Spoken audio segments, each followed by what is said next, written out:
Meus amados irmãos e irmãs, bem-vindo à Opção para a Vida, uma opção de vida eterna para todos nós. Hoje estaremos ouvindo uma mensagem proferida pelo presbítero Ângelo Roncalli, que é presbítero da nossa igreja.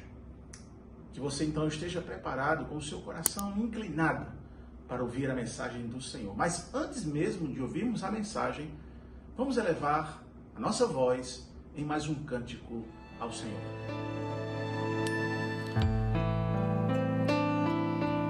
Filho meu, eu te sondo e te conheço. Sei quando te assentas e quando te levantas. De longe penetro os teus pensamentos e esquadrinho o teu andar e o teu deitar, e conheço todos os teus caminhos. Eu te cerco por trás e por diante, e sobre ti ponho a minha mão. Como te ausentar do meu espírito? Para onde fugirás da minha face?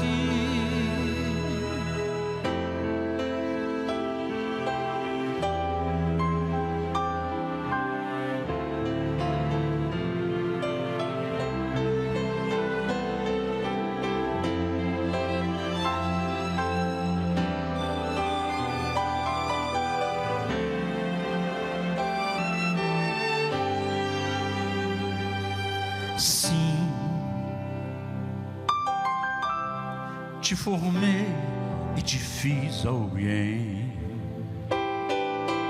Teus ossos pude ver ainda ocultos lá em tua mãe. De forma assombrosa, além de dar-te vida, os teus dias todos vi. O teu andar e o teu deitar, eu conheço todos os teus dias. No meu livro, momento após momento, eu sobre ti pus a minha mão. Como te ausentar do meu espírito? Para onde fugirás da minha face?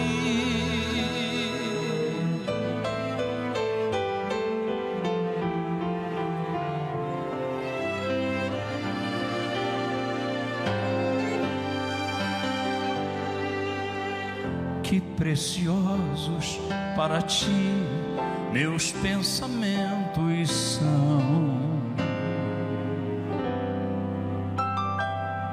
Sondo-te, oh sim, eu conheço o teu coração.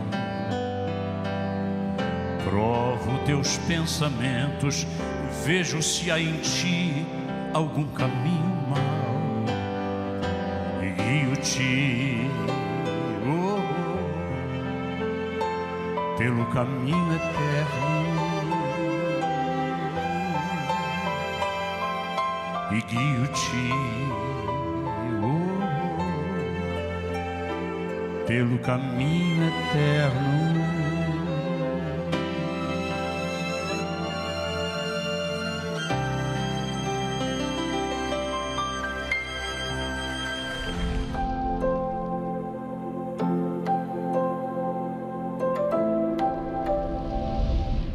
Hoje nós vamos estar trabalhando missões transculturais no século 21. O tema é Até os Confins da Terra, e nós vamos estar vendo e entendendo os desafios e estratégias para alcançar outras culturas. E para iniciarmos nosso estudo nesta manhã, Eu não sei se os irmãos vão conseguir enxergar bem o que está aqui no nosso telão, mas dá para ter uma noção. Deixa eu vir para cá para ajudar na transmissão. Se os irmãos perceberem aqui, eu coloquei a hora é agora, a urgência da evangelização global. Se os irmãos analisarem com calma, eu fiz uma divisão aqui, certo? E do meu lado direito, aqui, eu tenho famílias com crianças aqui embaixo, olha. Eu tenho aqui campos, aqui é um local verde, bem bonito, um local de fazenda, campo, tipo sítio. E crianças, adultos, pais, mães, jovens, todos nesse contexto aqui mais campal, figurando uma sociedade mais campal.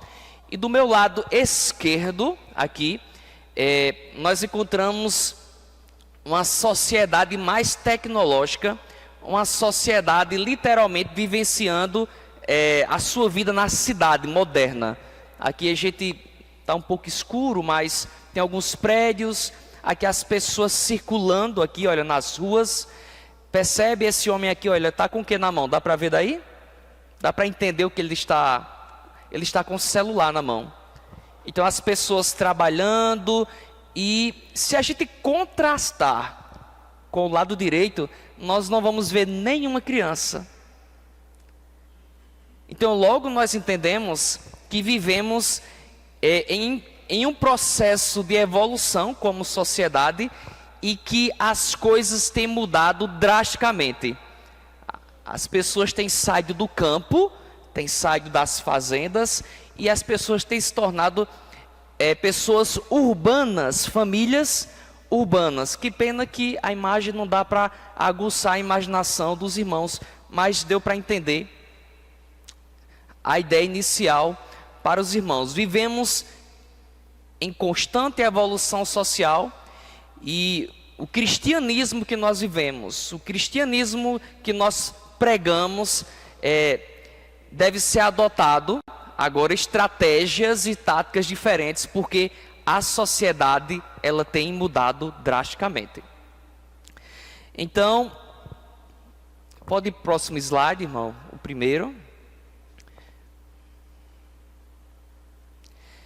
Como introdução, nós vamos, já vai dar para os irmãos entenderem melhor e verem melhor o que está no slide.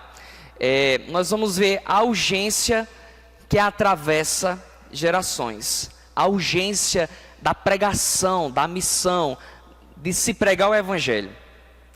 Eu queria iniciar nessa manhã com o texto que se encontra em Mateus 9, 37 e 38 e Lucas 10, 2. Está aqui na tela, irmãos, não precisa os irmãos abrirem a Bíblia. Diz assim a palavra de Deus: então lhes disse, a seara é grande, mas os trabalhadores são poucos. Rogai, pois, ao Senhor da seara que mande trabalhadores para a sua seara. Um texto clássico que nós usamos para falarmos sobre evangelismo e sobre missões. Um texto curto, mas um texto muito profundo, porque o próprio Jesus Cristo diz que grande é a seara, mas ele também vai dizer que os trabalhadores, os ceifeiros, são poucos. E o que mais me chama a atenção é que ele vai instruir a igreja dizendo assim, olha, roguem, orem, clamem, peçam ao Senhor da seara que envie o quê? Trabalhadores. Então são palavras do próprio Jesus Cristo.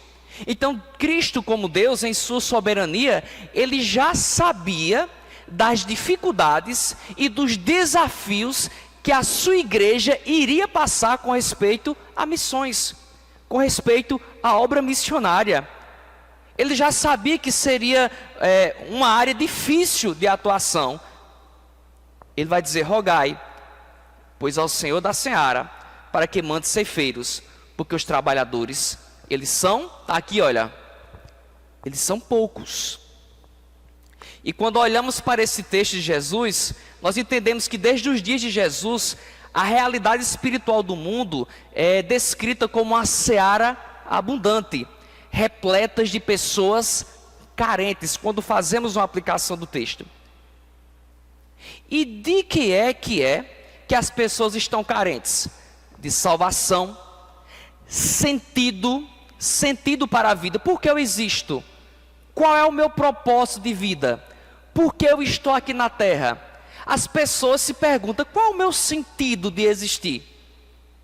Reconciliação com Deus, isso é uma carência da humanidade. Então o problema apresentado por Jesus Cristo não é a falta de campos, porque nesses 3 pontos, salvação e sentido e reconciliação com Deus, já são 3 pontos importantíssimos para que os ceifeiros venham pregar a palavra de Deus.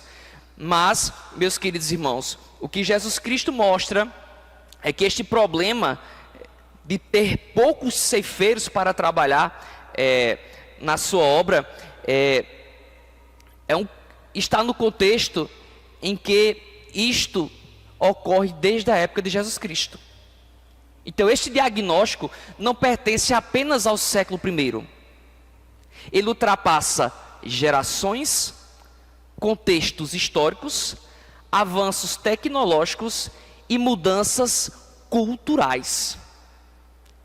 Você imagina o que foi para a igreja primitiva pregar o evangelho de Jesus, pregar a Cristo. Foi um contexto totalmente diferente. Foi uma geração totalmente diferente da nossa. O contexto histórico. Aí após 100 anos, 200 anos, 300 anos, e as gerações passando por processos de evoluções até chegar à realidade que nós estamos hoje, que é uma realidade cultural muito forte, é uma realidade tecnológica muito forte, e esta problemática ainda continua firme e de pé. Grande é a seara, mas poucos são o quê? Os ceifeiros. Então, ao longo da história, eu fiz aqui um estudo. Nós estaremos... Querido, eu estou... Como não tem o slide, pode avançar. Passe para o próximo slide. Isso. Foi o que eu falei aqui para vocês. Que este diagnóstico não pertence apenas ao século I, que foi o século de Cristo, mas tem dado continuidade. E o estudo nesta manhã, a aula que eu vou estar trazendo para vocês, vai ser baseado no contexto de 50 anos. Nós pegamos agora 2026 e contamos 49 anos para trás. Então, ao longo dos últimos 50 anos, a igreja experimentou um crescimento. Isso é fato. A igreja cresceu em número, sim ou não? A igreja cresceu em expansão geográfica e também em novos meios de quê? De comunicação. Esta aula está sendo transmitida ao vivo aqui agora pelo YouTube. Próximo slide, irmão. Então, o desafio central, da obra missionária é que poucos estão dispostos a dedicar-se à obra do reino. Quando Cristo pede para que você rogue para que mande ceifeiros, é porque encontramos o desafio central. E o desafio é encontrar pessoas dispostas a pregar a palavra de Deus. Então, teólogos reformados como John Stott e David Boss, alguma coisa, não sei falar inglês, eles enfatizam que a missão não é um ministério opcional da igreja, mas a parte essencial de sua identidade.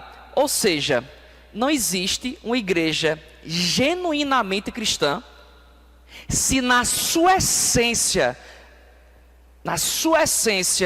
não houver o desejo, a ambição, o impulso, a direção de se pregar o evangelho, de se fazer missões. Não existe igreja real se no contexto dela, melhor dizendo, as pessoas não forem ensinadas, instruídas e impulsionadas pelo Espírito Santo para se pregar este evangelho de boas novas. Porque assim como nós recebemos as boas novas e passamos por um processo de novo nascimento, passamos por um processo de conversão, de metanoia, e temos as nossas vidas transformadas, agora a ideia é entender e mostrar que a igreja tem como missão dar continuidade desta palavra transformadora para aquelas pessoas que não conhecem Jesus Cristo ainda. Então não existe igreja real se não for uma igreja que viva missões, que pregue a palavra de Deus. E quando vamos falar de missões, eu estou falando em todo o contexto geral. Eles vão dizer que a igreja existe porque há missão e não ao contrário. Você já pensou nisso? Esta igreja está aqui hoje, firme, de pé. Vocês estão aqui porque há alguns anos atrás, alguns irmãos se reuniram, eles começaram a evangelizar, foi formando grupos, começaram a estudar, começaram agora a entender o evangelho e disseram, olha, vamos formar o quê? Uma igreja. Próximo slide.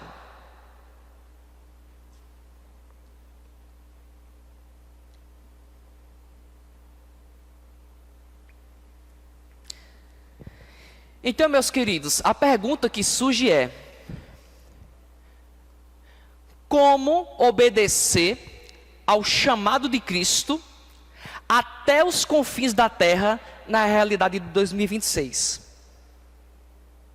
Eu queria que você pensasse nisso, nesta pergunta. Como é que eu vou obedecer ao chamado de Cristo para se pregar o Evangelho até os confins da terra, mas na realidade de 2026? E quando nós nos perguntamos acerca disso, eu coloquei 3 pontos iniciais para que aflore as nossas ideias. Primeiro, que nós estamos diante, em 2026, no ano de 2026, nós estamos diante de novas demandas. Nós estamos diante de novas demandas como sociedade, e nós estamos diante de novas demandas como igreja, como corpo visível de Cristo. Então, como pregar este evangelho? Nós estamos diante de uma realidade em que está muito difícil se manter a fidelidade bíblica. E para se pregar o evangelho, não importa o ano ou a geração, a palavra tem que ser pregada com fidelidade. Um outro ponto importante que a igreja deve pensar é como é que eu vou pregar o evangelho agora, no ano de 2026, na geração atual, mas sem perder a profundidade espiritual. E você sabe, eu vou te mostrar em gráficos daqui a pouco, qual tem sido o maior problema da igreja de 2026, da nossa geração, é que o número de missionários e o número de igrejas missionárias tem diminuído ao longo dos anos. A igreja ela tem perdido essa essência de se pregar o evangelho a toda criatura. E eu trouxe aqui uma fundamentação bíblica para mostrar para os irmãos o que é que a Bíblia nos mostra como norte, como direção. Apenas um versículo com respeito qual deve ser a missão da igreja. É Atos, o próximo slide, irmão, por favor. A fundamentação bíblica está em Atos 1:8. Atos 1:8 diz assim a palavra de Deus: mas recebereis poder ao descer sobre vós o Espírito Santo. E o texto diz: e sereis minhas testemunhas em Jerusalém, como toda Judeia e Samaria, e até os confins da terra. E esta é a grande questão: como pregar o evangelho até os confins da terra na geração atual? Então, a primeira coisa, o poder do Espírito Santo, de forma simples e objetiva. Meus queridos, o Espírito Santo é o próprio Deus capacitando a igreja. Por isso que o texto diz: mas recebereis poder ao descer sobre vós o Espírito. Então, a ideia que a igreja deve ter, a ideia central da igreja, é que a capacitação, ela vem do Espírito Santo. Ela capacita a igreja para se pregar o evangelho.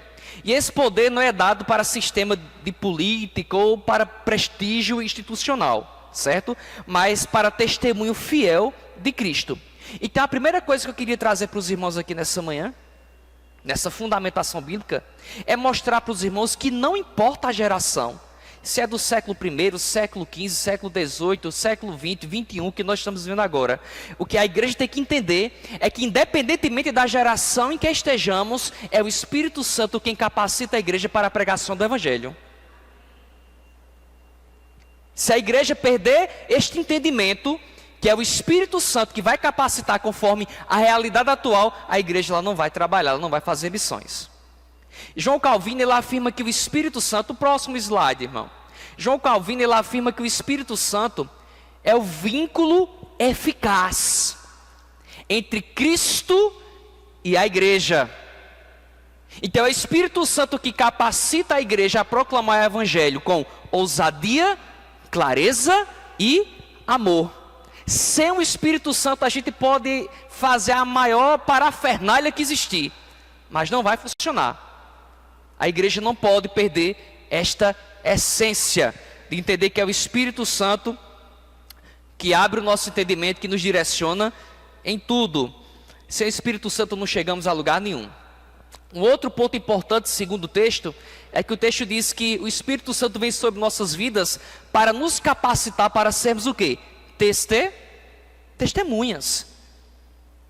Só voltando um ponto atrás. Quando a igreja ela deixa de lado o poder do Espírito Santo, ela não cresce. A diferença da igreja está no poder do Espírito Santo, que ela está presente no meio da igreja. O segundo ponto é o Espírito Santo nos capacita para sermos testemunhas de Cristo, testemunhas do Evangelho. E de forma também simples e objetiva, ser testemunha é proclamar a verdade do Evangelho, que é missão e responsabilidade da igreja. E o segundo ponto é viver de forma coerente com esta verdade, porque não vale a pena e é perca de tempo você pregar algo, mas não vivenciar. As pessoas irão perceber isso. Então nós recebemos a capacitação do Espírito Santo, né? Somos cheios do Espírito Santo para pregarmos a palavra e para vivenciarmos esse Cristo que realmente, literalmente transformou nossas vidas. Então é proclamar o Evangelho e viver de forma coerente com esta verdade. Quando nós juntamos os dois pontos, nós encontramos palavras e obras que confirmam quem Cristo é. Palavras e obras que confirmam nas nossas vidas quem realmente Jesus Cristo é. Você já percebeu lá no seu trabalho que às vezes tem pessoas que se dizem ser cristãs, pregam, aí quando é nos bastidores diz, olha, fulaninho vive pregando a palavra, mas o comportamento dela é totalmente ao contrário daquilo que ela prega para cada um de nós. Porque não é assim que funciona. O Evangelho funciona quando a pessoa realmente é cheia do Espírito Santo de Deus, ela é capacitada pelo Espírito Santo de Deus, pega a oportunidade específica, ela prega a palavra e detalhe, a sua vida vale mais do que pregações e palavras, porque ela vive o real cristianismo. Então é isso que Atos 1:8 está querendo nos orientar. Também no versículo nós vamos encontrar o escopo progressivo da missão. Atos 1:8 apresenta, meus irmãos, o mapa missionário da igreja. Queridos, na minha mente, presbítero Sidney, eu acho tão simples. É muito simples. Essa base aqui é muito simples e tem como dessa base a gente desenvolver um projeto fantástico. A Bíblia diz, sereis minhas testemunhas aonde? Jerusalém, Judeia, Samaria e até o quê? Então nós encontramos aqui, irmãos, o escopo progressivo da evangelização. Jerusalém, contexto local. Eu escuto isso desde a minha mocidade. Judeia, expansão regional. Samaria, atravessar barreiras culturais e sociais, que tem sido o nosso maior desafio. Confins da terra, alcance global e transcultural. Esse padrão continua sendo válido para a igreja de hoje. A ideia é simples, é muito simples. A igreja ela tem que ser equilibrada. Não faz sentido eu querer evangelizar em São Paulo se eu não evangelizo o meu bairro. E não faz sentido também eu querer apenas evangelizar aqui e esquecer de evangelizar, por exemplo, lá no Ceará e por aí vai. A progressão é bem simples e objetiva. Jerusalém, meu contexto local, meu bairro, minha rua, minha cidade, minha região. Judéia, expansão regional, Nordeste, Paraíba. Samaria, atravessar barreiras culturais, Amazônia. E nesse contexto, se der para fazer missões culturais, glória a Deus por isso. Mas a Bíblia nos mostra uma base, um norte, uma direção de como se a igreja deve fazer missões até agora para 2026, de forma equilibrada, de forma bem orientada e de forma bíblica.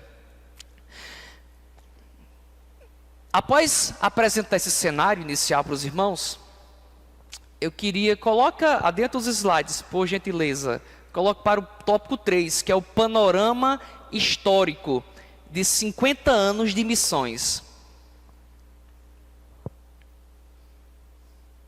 Isso. O que foi que eu preparei para vocês? Aqui, olha, panorama histórico, 50 anos de missões.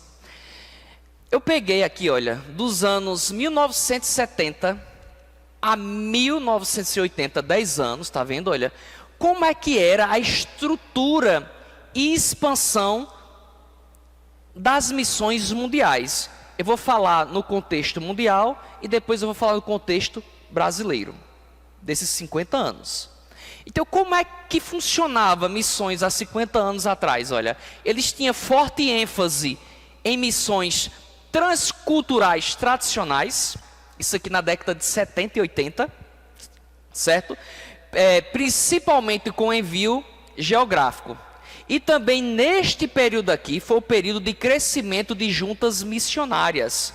Então, esta geração aqui de 70 e 80, mundialmente falando, foi uma geração de cristãos que eles investiram muito na questão do evangelismo transcultural. E para que isso funcionasse direitinho, que realmente funcionou, foi um período em que muitas juntas missionárias foram abertas e começaram a apoiar e desenvolver um trabalho de evangelismo. Década de 70 e 80. Próximo slide, por gentileza. E eu fui pesquisar quais eram as juntas missionárias que mais tiveram ênfase neste período, 70 e 80, mundialmente falando. Então, talvez eu vou falar alguns aqui, os mais antigos vão saber, já ouviram falar dessas juntas. Tem esta aqui, olha, o IAN, que a tradução é Jovens com uma Missão. O foco deles era força global, mobilizando jovens para treinamento e evangelismo em diversas nações. Então, lá na década de 70, pastor Júnior, e 80, a igreja já entendia que a força braçal, literalmente falando, quem realmente tinha muita disponibilidade para evangelizar era quem?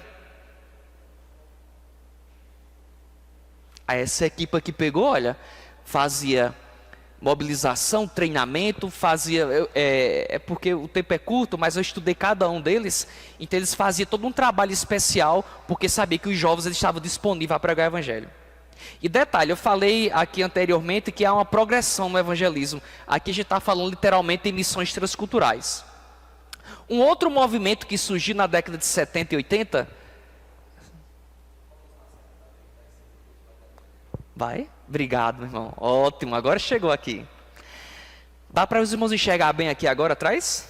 Dá para entender mais ou menos? Tá dando claro ou não? Tá dando, pastor Júnior, daí? Então vou seguir aqui, tá bom? Vou seguir aqui. Um outro movimento que eu tenho certeza que os irmãos participaram, que foi aqui, olha, movimentos de evangelismo, grandes campanhas de evangelismo. Um dos pastores que se destacaram, o presbítero Sidney, foi Billy Graham. E a ideia deles era alcançar grandes populações, impulsionando a ideia de cidades para Cristo. Quem aqui nunca assistiu uma cruzada de Billy Graham? Então, na época,